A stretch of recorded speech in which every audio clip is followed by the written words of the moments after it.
Ang kwento ni Samson, noong unang panahon sa sinaunang Israel, ang mga tao ay pinahihirapan ng mga Filisteo. Upang iligtas sila, nagbigay ang Diyos ng isang batang may pambihirang lakas, si Samson. Mula pagkasilang, siya ay isang Nazireo, nangangahulugang may espesyal siyang panata sa Diyos, kabilang ang hindi paggupit ng kanyang buhok. Ang kanyang hindi nagupit na buhok ang naging pinagmumulan ng kanyang lakas. Bilang isang binata, naging alamat ang lakas ni Samson. Pinatay niya ang isang leon gamit lamang ang kanyang mga kamay at tinalo ang 1,000 Filisteo gamit ang panga ng isang asno.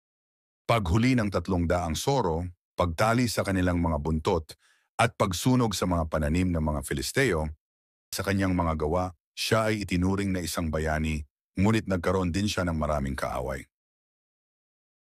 Nagmahal si Samson kay Delilah, isang babaeng Filisteo.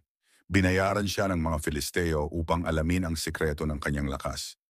Matapos ang ilang hindi matagumpay na pagtatangka, sa wakas ay napilitan si Samson na sabihin na ang kanyang lakas ay nasa kanyang buhok. Habang siya ay natutulog, pinutol ni Delilah ang kanyang buhok at nawala ang kanyang lakas. Nahuli ng mga Filisteo si Samson, binulag siya at ibinilanggo.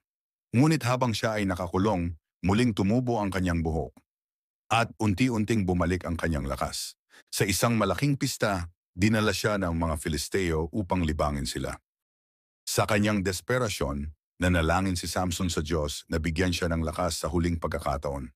Itinulak niya ang mga haligi ng templo ng mga Filisteo at gumuho ang gusali, pinabagsak ang kanyang mga kaaway. Sa kanyang huling pagkilos, mas maraming Filisteo ang napatay niya kaysa sa lahat ng kanyang